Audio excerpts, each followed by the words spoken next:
ಬಿಕ್ಕೋಡಿನಲ್ಲಿ ಒಂದು ಸಮಾಜ ಕಲ್ಯಾಣ ಇಲಾಖೆಯ ಹಾಸ್ಟೆಲ್ ಇದ್ದು, ಇಲ್ಲಿ ಮಕ್ಕಳು ಶಿಕ್ಷಣಕ್ಕಿಂತ ಹೆಚ್ಚು ಬೀಡಿ ಸೇದುವುದು, ಗುಟ್ಕಾ ಸೇರಿದಂತೆ ಈ ರೀತಿಯ ಅನೈತಿಕ ಚಟುವಟಿಕೆಗಳ ವ್ಯವಸ್ಥೆಯನ್ನು ಪೋಷಕರು ಬಹಿರಂಗಗೊಳಿಸಿದ್ದಾರೆ. ಇದರ ಜೊತೆಗೆ ಆಡಿಯೋ ರಿಲೀಸ್ ಮಾಡಿದ್ದಾರೆ.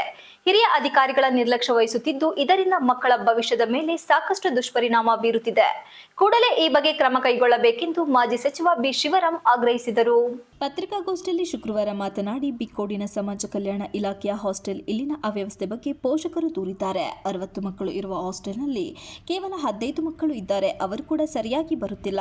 ನಾನು ಸಮಸ್ಯೆ ತಿಳಿದ ಬಳಿಕ ತಾಲೂಕು ಪಂಚಾಯಿತಿ ಕೆಡಿಪಿ ಸದಸ್ಯರ ಮೂಲಕ ಎಲ್ಲ ಹಾಸ್ಟೆಲ್ಗಳಲ್ಲಿ ತನಿಖೆ ನಡೆಸಿದ್ದೇನೆ. 60 ಮಕ್ಕಳಿರಬೇಕಾದ ಹಾಸ್ಟೆಲ್ನಲ್ಲಿ ಕೇವಲ 15 ಮಕ್ಕಳಿದ್ದಾರೆ. ಪೋಷಕರು ತಮ್ಮ ಮಕ್ಕಳನ್ನು ಹಾಸ್ಟೆಲ್ಗೆ ಕಳಿಸುತ್ತಿಲ್ಲ ಎಂದರು.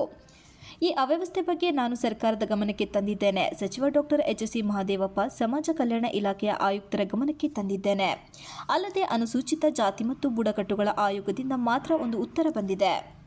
ಪರಿಶೀಲಿಸಿ ಕ್ರಮ ಕೈಗೊಳ್ಳಲಾಗುವುದು ಎಂದಿದ್ದಾರೆ. ಆದರೆ ಸಮಾಜ ಕಲ್ಯಾಣ ಇಲಾಖೆ ಆಯುಕ್ತರಿಂದ ಇಲ್ಲಿಯವರೆಗೂ ಒಂದು ಬಾರಿಯೂ ಉತ್ತರ ಬಂದಿಲ್ಲ. ಇವರು ಎಷ್ಟು ಜವಾಬ್ದಾರಿಯುತವಾಗಿ ಕೆಲಸ ಮಾಡುತ್ತಿದ್ದಾರೆ ಎಂಬುದಕ್ಕೆ ಇದು ಉದಾಹರಣೆ ಎಂದರು. ನಮ್ಮ ಸಚಿವರು, ನಮ್ಮ ಸರ್ಕಾರ ನಮ್ಮ ಆಪ್ತರ ವಿರುದ್ಧ ಮಾತನಾಡುವ ಅವಶ್ಯಕತೆ ಇರಲಿಲ್ಲ.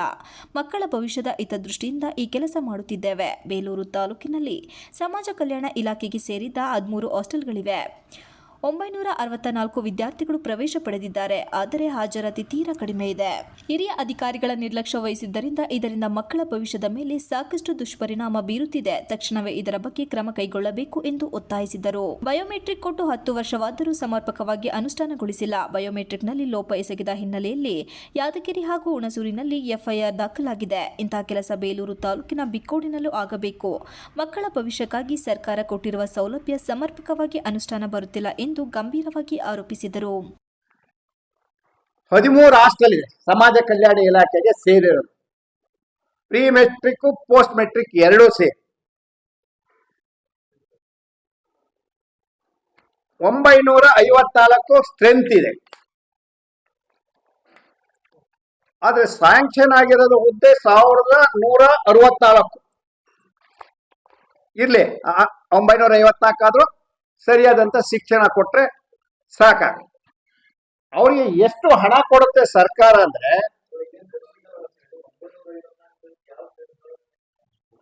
ಹಾಜರಾತಿ ಸೇರಿರ್ತಕ್ಕಂಥದ್ದು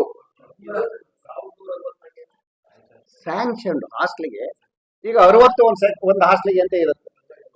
ಅದು ಈಗೇನಿದೆ ಅಂದ್ರೆ, ಎಷ್ಟು ಜನ ಬಂದು ಸೇರಿಸ್ಕೋಬೇಕು ಅಂತ ಅದೊಂದು ಸರ್ಕಾರ ಅವಕಾಶ ಮಾಡಿ, ಅಷ್ಟರಲ್ಲಿ ಇಷ್ಟು ಬಂದು 954ರಲ್ಲಿ ಫಿಸಿಕಲ್ ವೆರಿಫಿಕೇಶನ್ ಮಾಡಿದ್ರೆ, ಸರ್ಪ್ರೈಸ್ ಆಗಿ ನೀವು ಹಾಸ್ಟೆಲ್ಗಳಿಗೆ ಹೋದ್ರೆ ಬೆಳಗ್ಗೆ ಶಾಲೆ ಪ್ರಾರಂಭ ಮುಂಚೆ ಅಥವಾ ಸಾಯಂಕಾಲ ಹಾಜರಾತಿ ಬಹಳ ವಿರಳ. Srinivas, TV 46 Malenadu news, Hassan.